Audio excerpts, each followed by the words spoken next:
সীমান্তবর্তী 11 জেলায় answer VDP মোতায়েন, বিজিবির সঙ্গে যৌথ টহল জোরদার। দীর্ঘ লোডশেডিংয়ে গ্রামীণ জনজীবন বিপর্যস্ত, সরকারের সমালোচনায় রুমিন ফারহানা।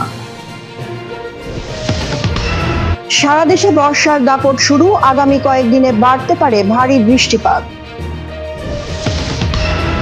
বাংলাদেশের বিপক্ষে খেলছে না মার্কস হেড, জানা গেল অস্ট্রেলিয়ার 2 তারকার অনুপস্থিতির কারণ। ইরানের জ্বালানি খাতে বড় ধাক্কা, পেট্রোকেমিক্যাল স্থাপনা ইসরায়েলের বিমান হামলা।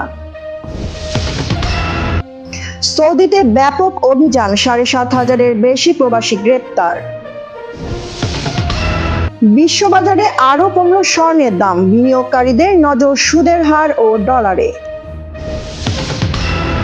শাড়ির ছদ্মবেশেও রক্ষা নয়, ভিডিও ভাইরাল হতেই ধরা পড়লেন তৃণমূল নেতা।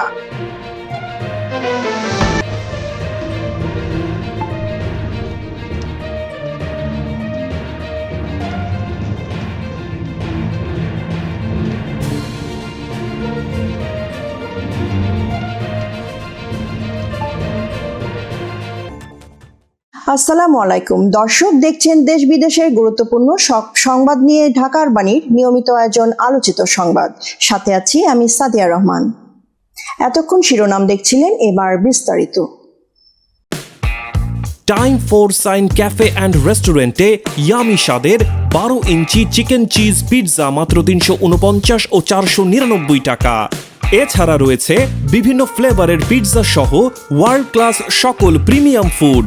তো কেন দেরি, চলে আসুন তাড়াতাড়ি। Time for Sign Cafe and restaurant, Bangladesh Medical College অপোজিটে, সোনারগাঁও জনপদ রোড, হাউস 41, দ্বিতীয় তলা, সেক্টর 7, উত্তরা, ঢাকা। শুরুতে জাতীয় সংবাদ। দেশের সীমান্ত এলাকায় নিরাপত্তা ব্যবস্থা আরও শক্তিশালী করতে নতুন পদক্ষেপ নিয়েছে সরকার।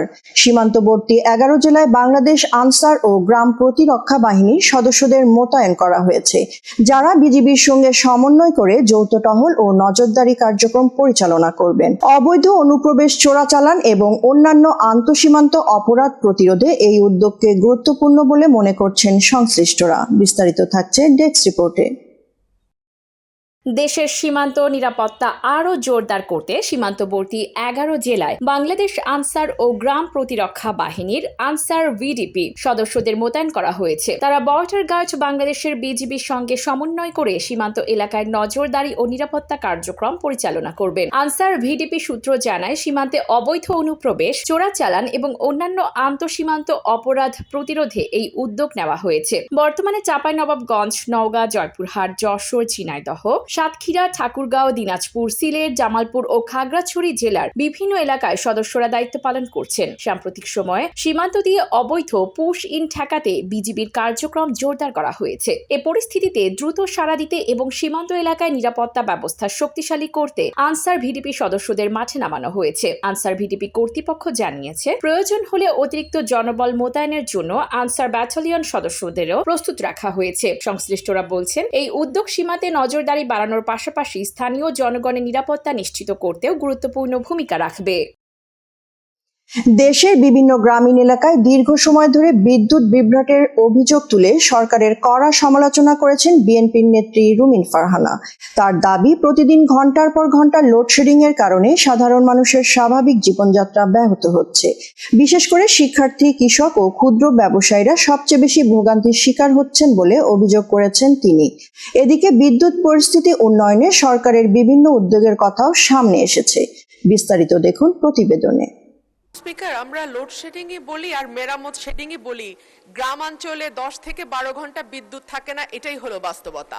দেশের গ্রামীণ এলাকায় দীর্ঘ সময় বিদ্যুৎ বিভ্রাটের অভিযোগ তুলে সরকারের সমালোচনা করেছেন বিএনপির নেত্রী রুমিন ফারহানা। তিনি দাবি করেছেন, দেশের অনেক গ্রামে প্রতিদিন 10 থেকে 12 ঘন্টা পর্যন্ত বিদ্যুৎ থাকে না, যার ফলে সাধারণ মানুষের জীবনযাত্রা মারাত্মকভাবে ব্যাহত হচ্ছে। রুমিন ফারহানা বলেন, বিদ্যুতের ঘাটতির কারণে শিক্ষার্থী, কৃষক ও ক্ষুদ্র ব্যবসায়ীরা সবচেয়ে বেশি ক্ষতিগ্রস্ত হচ্ছেন। বিশেষ করে গরমের সময় দীর্ঘ লোডশেডিং মানুষের দুর্ভোগ আরো বাড়িয়ে তুলছে। তিনি আরো অভিযোগ করেন, বিদ্যুৎ খাতে বিপুল বিনিয়োগের দাবি করা হলেও সাধারণ মানুষ তার সুফল পাচ্ছেন না। গ্রামাঞ্চলের মানুষ এখনো নিরবিচ্ছিন্ন বিদ্যুৎ সেবা থেকে বঞ্চিত বলে মন্তব্য করেন তিনি। অন্যদিকে বিদ্যুৎ পরিস্থিতি উন্নয়নে সরকার বিভিন্ন পদক্ষেপ নেওয়ার কথা জানিয়েছে, তবে বিরোধী দলগুলোর দাবি মাঠ পর্যায়ে এর প্রভাব এখনো যথেষ্ট দৃশ্যমান নয়।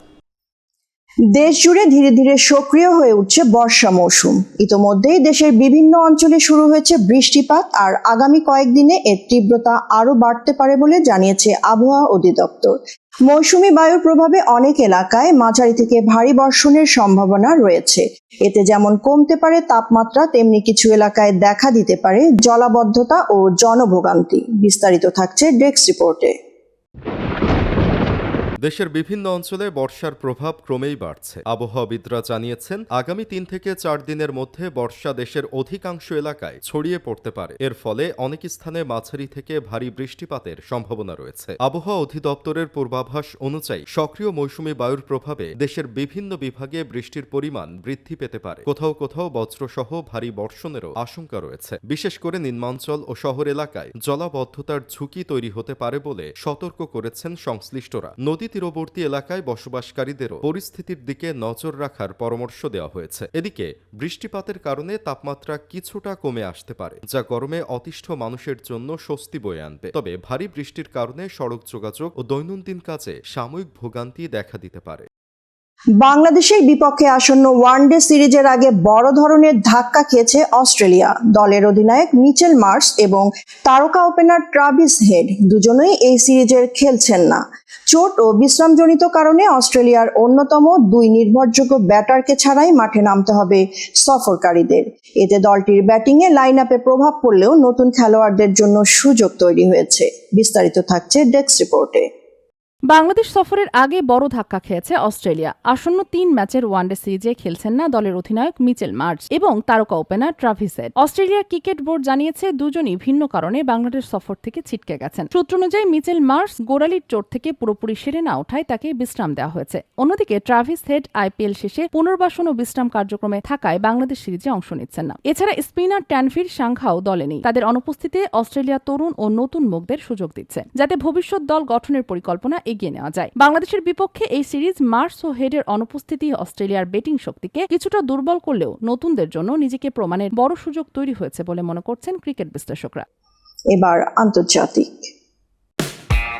Time for Sign Cafe and রেস্টুরেন্টে ইয়ামি স্বাদের 12 ইঞ্চি চিকেন চিজ পিৎজা মাত্র 349 ও 499 টাকা। এছাড়া রয়েছে বিভিন্ন ফ্লেভারের পিৎজা সহ ওয়ার্ল্ড ক্লাস সকল প্রিমিয়াম ফুড। তো কেন দেরি, চলে আসুন তাড়াতাড়ি।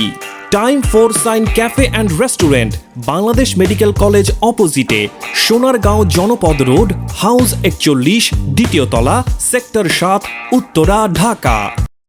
মধ্যপ্রাচ্যে চলমান উত্তেজনা নতুন মাত্রা পেয়েছে। এবার ইরানের গুরুত্বপূর্ণ জ্বালানি অবকাঠামোকে লক্ষ্য করে বিমান হামলা চালানোর দাবি করেছে ইসরায়েল। হামলায় ক্ষতিগ্রস্ত হয়েছে একটি গুরুত্বপূর্ণ পেট্রোকেমিক্যাল স্থাপনা। ঘটনাকে কেন্দ্র করে দুই দেশের মধ্যে উত্তেজনা আরও বৃদ্ধি পেয়েছে এবং নতুন করে আঞ্চলিক সংঘাতের আশঙ্কা দেখা দিয়েছে। বিস্তারিত থাকছে আন্তর্জাতিক ডেস্ক রিপোর্টে। মধ্যপ্রাচ্যে উত্তেজনা আরও তীব্র হয়েছে। ইরানের একটি গুরুত্বপূর্ণ পেট্রোল দাবি করেছে ইসরায়েল। হামলার লক্ষ্যবস্তু ছিল দেশটির জ্বালানি ও পেট্রোকেমিক্যাল উৎপাদনের সঙ্গে সংশ্লিষ্ট গুরুত্বপূর্ণ অবকাঠামো। প্রাথমিক প্রতিবেদনে স্থাপনাটিতে বিস্ফোরণ ও অগ্নিকাণ্ডের খবর পাওয়া গেছে। ইসরায়েলি কর্মকর্তারা বলছেন, হামলাটি ছিল তাদের নিরাপত্তা স্বার্থ রক্ষার অংশ। অন্যদিকে ইরান এই ঘটনাকে আগ্রাসন হিসাবে আখ্যায়িত করে পাল্টা জবাবের হুঁশিয়ারি দিয়েছে। বিশ্লেষকদের মতে, ইরানের জ্বালানি ও পেট্রোকেমিক্যাল খাতে এমন হামলা দেশটির অর্থনীতিতে বড় প্রভাব ফেলতে পারে। একই সঙ্গে এই ঘটনার ফলে মধ্যপ্রাচ্য জুড়ে নতুন করে সংঘাত ছড়িয়ে পড়ার আশঙ্কা বাড়ছে। আন্তর্জাতিক মহল উভয় পক্ষকে সংযম প্রদর্শনের আহ্বান জানিয়েছে, তবে পরিস্থিতি দ্রুত পরিবর্তন হওয়ার অঞ্চল জুড়ে নিরাপত্তা উদ্বেগ আরও বেড়েছে। সৌদি আরবে আবারও শুরু হয়েছে অবৈধভাবে অবস্থান ও কর্মসংস্থানের বিরুদ্ধে কঠোর অভিযান। দেশ জুড়ে পরিচালিত বিশেষ অভিযানে 7,500-এর বেশি প্রবাসীকে গ্রেপ্তার করেছে সৌদি কর্তৃপক্ষ। আবাসন, শ্রম ও সীমান্ত নিরাপত্তা আইন লঙ্ঘনের অভিযোগে বিভিন্ন দেশের নাগরিকদের আটক করা হয়েছে। এ অবস্থায় বৈধ কাগজপত্র ও নিয়ম মেনে চলতে প্রবাসীদের সতর্ক করা হয়েছে। বিস্তারিত থাকছে আন্তর্জাতিক ডেস্ক রিপোর্টে।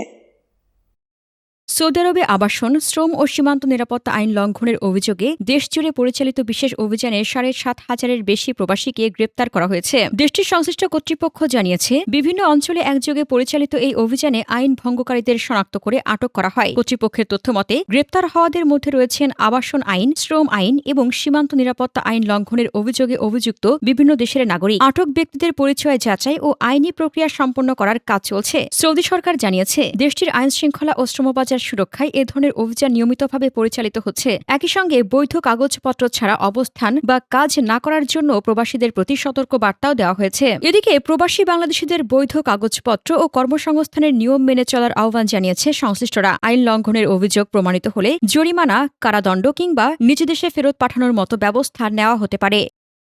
আন্তর্জাতিক বাজারে আবারও নিম্নমুখী হয়েছে স্বর্ণের দাম। মার্কিন অর্থনীতির সাম্প্রতিক পরিস্থিতি, সুদের হার কমানোর সম্ভাবনা হ্রাস এবং ডলারের শক্তিশালী অবস্থানের কারণে নিরাপদ বিনিয়োগ হিসেবে স্বর্ণের চাহিদা কিছুটা ভাটা পড়েছে। বিশ্লেষকরা বলছেন বৈশ্বিক অর্থনীতির বিভিন্ন সূচক এখন স্বর্ণের বাজারের গতিপথ নির্ধারণে গুরুত্বপূর্ণ ভূমিকা রাখছে। বিস্তারিত থাকছে ডেস্ক রিপোর্টে। আন্তর্জাতিক বাজারে আবারও কমেছে স্বর্ণের দাম। মার্কিন অর্থনীতির সাম্প্রতিক তথ্য এবং সুদের হার কমানোর সম্ভাবনা হ্রাস পাওয়ায় নিরাপদ বিনিয়োগ হিসেবে স্বর্ণের প্রতি আগ্রহ কিছুটা কমেছে বিনিয়োগকারীদের। এর প্রভাবে স্পট মার্কেটে প্রতি আউন্স স্বর্ণের দাম নিম্নমুখী হয়েছে। বাজার বিশ্লেষকদের মতে যুক্তরাষ্ট্রে মূল্যস্ফীতি প্রত্যাশার তুলনায় বেশি থাকায় ফেডারেল রিজার্ভ দীর্ঘসময় সুদের হার অপরিবর্তিত রাখতে পারে, ফলে স্বর্ণের বাজারে চাপ তৈরি হয়েছে। একই সঙ্গে শক্তিশালী ডলারও স্বর্ণের দামের উপর নেতিবাচক প্রভাব ফেলছে। বিশ্ববাজারে এই দরপতনের প্রভাব দেশের স্বর্ণের বাজারেও পড়তে পারে বলে মনে করছেন সংশ্লিষ্টরা। তবে স্থানীয় বাজারে দাম নির্ধারণে আন্তর্জাতিক দর ছাড়াও আমদানি ব্যয়, কর ও অন্যান্য বিষয় বিবেচনায় নেওয়া হয়। অর্থনীতিবিদরা বলছেন বৈশ্বিক অর্থনৈতিক পরিস্থিতি ও কেন্দ্রীয় ব্যাংকগুলোর নীতিগত সিদ্ধান্তের উপর আগামী দিনগুলোতে স্বর্ণের দামের গতি প্রকৃতি নির্ভর করবে। ভারতের পশ্চিমবঙ্গে এক তৃণমূল নেতাকে ঘিরে সামাজিক যোগাযোগ মাধ্যমে ছড়িয়ে পড়া একটি ভিডিও ব্যাপক আলোচনার জন্ম দিয়েছে। ভাইরাল হওয়া সেই ভিডিওতে তাকে শাড়ি পরে পরিচয় গোপনের চেষ্টা করতে দেখা গেছে বলে দাবি করা হচ্ছে। ভিডিওটি প্রকাশ্যে আসার পর রাজনৈতিক অঙ্গনে শুরু হয়েছে তুমুল বিতর্ক, আর ঘটনাটি নিয়ে সরব হয়েছে বিরোধী দলগুলো। কি হয়েছে সেই ঘটনায়? বিস্তারিত থাকছে ডেস্ক রিপোর্টে। ভারতের পশ্চিমবঙ্গে আলোড়ন সৃষ্টি করেছে এক তৃণমূল নেতাকে ঘিরে ভাইরাল হওয়া একটি ভিডিও। সামাজিক যোগাযোগ মাধ্যমে ছড়িয়ে পড়া ওই ভিডিওতে দেখা যায় শাড়ি পরে পরিচয় গোপনের চেষ্টা করছেন তিনি। তবে শেষ পর্যন্ত জনতার নজর এড়াতে পারেননি বলে দাবি করা হয়েছে। ভিডিওটি প্রকাশ্যে আসার পর রাজনৈতিক মহলে শুরু হয়েছে ব্যাপক আলোচনা ও সমালোচনা। বিরোধী দলগুলো ঘটনাটিকে কেন্দ্র করে তৃণমূল কংগ্রেসের বিরুদ্ধে নানা প্রশ্ন তুলছে। অন্যদিকে দলের পক্ষ থেকে বিষয়টি নিয়ে আনুষ্ঠানিক প্রতিক্রিয়ার অপেক্ষা চলছে। ঘটনার ভিডিও সামাজিক মাধ্যমে দ্রুত ছড়িয়ে পড়ে এবং তা নিয়ে শুরু হয় তুমুল আলোচনা। সমর্থক ও সমালোচকদের মধ্যে চলছে পাল্টাপাল্টি মন্তব্য। এই ঘটনাকে কেন্দ্র করে স্থানীয় রাজনীতিতেও উত্তেজনা তৈরি হয়েছে। এদিকে প্রশাসনের পক্ষ থেকে বিষয়টি খতিয়ে দেখা হচ্ছে বলে জানা গেছে। ঘটনার প্রকৃত কারণ ও প্রেক্ষাপট জানতে সংশ্লিষ্টদের বক্তব্য সংগ্রহের চেষ্টা চলছে। আবারও ফিরছি সারা দেশের সংবাদে। বিয়ে বাড়ির ভোজ টাইম ফর শাইনি হোক। এখন উত্তরে কিংবা এর আশেপাশে যে কোনো অনুষ্ঠান অথবা বিয়ের আয়োজন আরো জমজমাট করুন ফ্রি হল ড্রিঙ্ক এবং প্রিমিয়াম ইন্টেরিয়রের সাথে। বিয়ে, গায়ে হলুদ, জন্মদিন, যে কোনো অনুষ্ঠানের খাবারের দায়িত্ব দিন আমাদের। আপনার বিশেষ দিনের জন্য টাইম ফর শাইন দিচ্ছে পরিপূর্ণ catering service. Time for shine আপনাকে অফার করছে কাস্টমাইজড মেনু, ফলে আপনার অনুষ্ঠানের মেনু আপনার পছন্দ মতো নিজেই সিলেক্ট করতে পারবেন। আমাদের এখানে আরো রয়েছে লাইভ মিউজিকের ব্যবস্থা, সুস্বাদু ভরপুর খাবারের টেবিলে মেতে সবাই আনন্দ আয়োজনে। যে কোনো প্রোগ্রাম কিংবা আয়োজনের জন্য বুকিং করতে কল করুন নিচে দেওয়া নম্বরে অথবা ইনবক্স করুন আমাদের ফেসবুক পেজে। আমাদের ঠিকানা বাড়ি নং 41 সোনারগাঁ জনপদ রোড, বাংলাদেশ মেডিকেল বিপরীত সাইড, সেক্টর 7, উত্তরা, ঢাকা। দলের 36 জন নারী সংসদ সদস্যকে বিরোধী দলের প্রতিনিধিত্ব করা 79টি সংসদীয় আসনের দায়িত্ব বন্টন করা হয়েছে। শনিবার বিকেলে জাতীয় সংসদ ভবনে সরকার দলীয় সংসদ সদস্যদের এক সভায় এই সিদ্ধান্ত আনুষ্ঠানিকভাবে জানানো হয়। সভায় সভাপতিত্ব করেন সংসদ নেতা তারেক রহমান। সভা পরিচালনা করেন চিফ হুইপ নুরুল ইসলাম মনি। সভায় জানানো হয় দলের 36 জন নারী সংসদ সদস্যকে বিরোধী দলের প্রতিনিধিত্ব করা 79টি সংসদীয় আসনের দায়িত্ব বন্টন করা হয়েছে। এরই অংশ হিসেবে নড়াইল ও মাগুরার দায়িত্ব পান নিপুণ রায় চৌধুরী। দলীয় নেতারা আশা প্রকাশ করেছেন এই উদ্যোগের ফলে মাঠ পর্যায়ের উন্নয়ন কার্যক্রমে জবাবদিহিতা ও সমন্বয় আরও বাড়বে। বুরুঙ্গা ইউনিয়নের বাজার সংযোগ সড়কে প্রায় 3 কিলোমিটার অংশের সংস্কার কাজ এখনো চলমান, অথচ এরই মধ্যে একাধিক স্থানে কার্পেটিং উঠে পাথর বেরিয়ে এসেছে, দেখা দিয়েছে ফাটল। স্থানীয়দের অভিযোগ সড়কটি আগের চেয়ে সরু হয়ে গেছে, একসঙ্গে দুটি গাড়ি পাশ কাটাতে পারছে না, মাটি ভরাটের কাজও অসম্পূর্ণ, তৈরি হচ্ছে দুর্ঘটনার ঝুঁকি। ঠিকাদার বলছেন অভিযোগ ভিত্তিহীন, আর উপজেলা প্রকৌশলী ও ইউএনও জানিয়েছেন সরেজমিনে পরিদর্শন করে প্রয়োজনীয় ব্যবস্থা নেওয়া হবে। এলাকাবাসীর দাবি একটি টেকসই ও মানসম্মত সড়ক। কর্তৃপক্ষ কতটা সাড়া দেয় সেটাই এখন দেখার বিষয়। প্রিয় দর্শক, এই ছিল ঢাকার বাণীর আলোচিত সংবাদ, সাথে ছিলাম আমি সাদিয়া রহমান। এতক্ষণ সাথে থাকার জন্য ধন্যবাদ। আল্লাহ হাফেজ।